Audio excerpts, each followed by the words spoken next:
বর্তমানে ফেসবুক ইউটিউবে ঢুকলেই কিন্তু একটা ভিডিও দেখবেন বারবার আপনার সামনে আসবে, সেটা হচ্ছে রোদের তাপে ডিম ভাজি করতেছে সবাই। তো আজকে আমিও চলে আসলাম যে কিভাবে সম্ভব সেটা ট্রাই করতে। রোদে যেহেতু প্রচন্ড পরিমাণে তাপ হচ্ছে, তো এখানে আমি রান্নাঘরে প্রচুর পরিমাণে রোদ ঢুকতেছে। এইখানে আমি একটা পাতিল বসিয়ে দিয়েছি নিচে, আর উপরে আমি প্লেটে সামান্য একটু সরিষার তেল মেখে নিচ্ছি। মেখে নিয়ে এটাকে আমি রোদে রাখবো। তো এখানে প্রচুর পরিমাণে রোদ পড়তেছে, আমি মোটামুটি 20 মিনিট মতো এটা রোদে রেখেছি। এরপরে একটা ডিম আমি সামান্য লবণ দিয়ে গুলে নিচ্ছি। কোনো রকম ফেক ভাবে না, আমি আজকে সত্যি সত্যি ট্রাই করব যে আসলে হয় কিনা, একটু দেখি ট্রাই করে।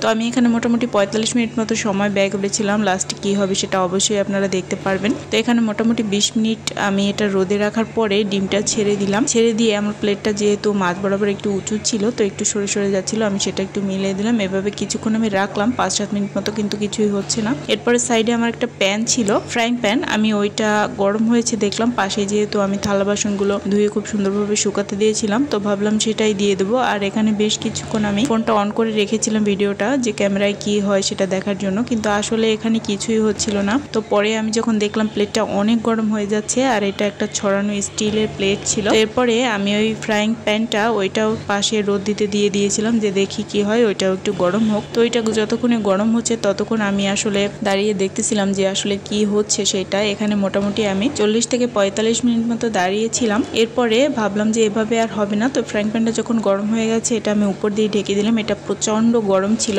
মোটামুটি 40 মিনিট পরে দেখেন এই অবস্থা, চারদিক থেকে কিন্তু বেশ সেদ্ধ হয়ে আসছে, আর উপরটা সুন্দর উঠানো যাচ্ছে, যেহেতু আমি একটু তেল ব্রাশ করেছিলাম। একটু তেল তেলে গন্ধ আসছিল সরিষার তেলের, কারণ আমি তেলটা দিয়েছিলাম। আর দেখেন প্লেটটা কিন্তু অনেক গরম ছিল, নিচে হাঁড়িটাও যেহেতু গরম, তো সেই সাথে কিন্তু বেশ মোটামুটি সেদ্ধ হয়েছে মনে হচ্ছে। এক সাইডে এখনো কাঁচা আছে, আর এই দেখেন মোটামুটি ডিমের শর্ত হয়ে গেছে। আমরা যেমন আম শর্ত বানাই সেরকম ডিমের শর্তর মতো হয়েছে। যাই হোক, এটা কিন্তু খেতে মোটেই ভালো ছিল না।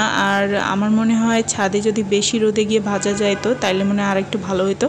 আমার ছেলেটা খাইলো, বললো যে বেশ মজা হয়েছে, তবে আর একটু ভাজি করা দরকার ছিল। আমিও একটু খেয়ে দেখলাম, মোটামুটি খারাপ না। আমরা যেমন হাফ বয়েল ডিমটা করি ঠিক সেরকমটা হয়েছে, তবে কড়াইয়ে করে মোটা করে ডিম দিয়ে আমার মনে হয় না সেটা ভাজি করা যায়। তবে খোলা ছাদের উপরে এরকম স্টিলের পাত্র অথবা লোহার কোনো পাত্র, যদি এরকম ছড়ানো পাত্র হয়, সেটা দিয়ে হয়তো ঘন্টা 3-4-এর মধ্যে করা যেতে পারে। আমি সেটা ট্রাই করিনি, আজকে আমি অনেকের ভিডিও দেখেছি বলে ভিডিওটা মেক করেছি। তবে আপনাদের কেমন লাগলো জানাবেন, ভালো লাগলে লাইক করবেন। সবাই ভালো থাকবেন।